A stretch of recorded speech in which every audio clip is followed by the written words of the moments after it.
এক গ্রামে এক কৃপণ কৃষক বাস করত। তার একটি খুব সুন্দর এবং স্বাস্থ্যবান হাঁস ছিল। পাশের জঙ্গলে বাস করত এক চতুর শিয়াল। সে অনেক দিন ধরেই সুযোগ খুঁজছিল কিভাবে ওই হাঁসটিকে চুরি করে খাওয়া যায়। আহা, কি সুন্দর চমৎকার মোটা তাজা হাঁস! এই হাঁসটার মাংস নিশ্চয়ই খুব সুস্বাদু হবে। আজ রাতে এটাকে কবজা করতে হবে। জিভে জল চলে যাচ্ছে আমার। রাত গভীর হলে যখন কৃষক গভীর ঘুমে মগ্ন, তখন শিয়ালটি চুপি চুপি কৃষকের উঠানে ঢুকলো। কেউ নেই চারিদিকে, সবাই ঘুমে। আজ আমার ভোজ হবে রাজকীয়। শিয়ালটি হাঁসের কাছে যেতেই হাঁসটি জেগে ওঠে। সে ভয় পেয়ে যায়।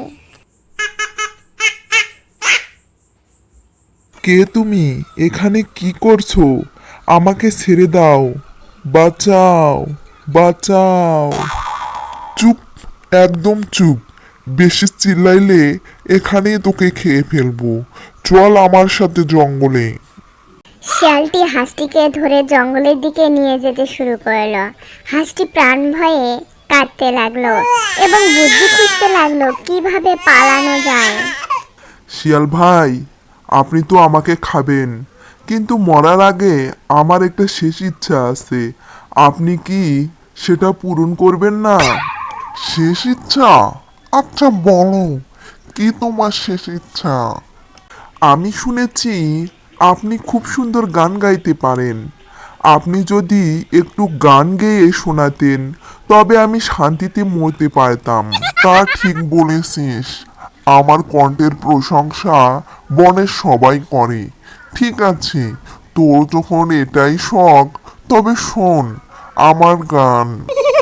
বোকা শিয়ালটি যেই না গান গাওয়ার জন্য মুখ বড় করে হাঁ করলো, অমনি তার মুখ থেকে হাঁসটি ফসকে গেল।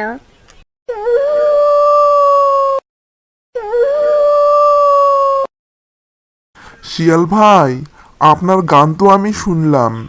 এবার আমায় ধরার চেষ্টা করুন। আমি চললাম আমার মালিকের কাছে। ইস, কি বোকামিটাই না করলাম! গানের লোভে হাতের শিকার ছেড়ে দিলাম। আরে, আমার আজকের খাবারটা ফসকে গেল।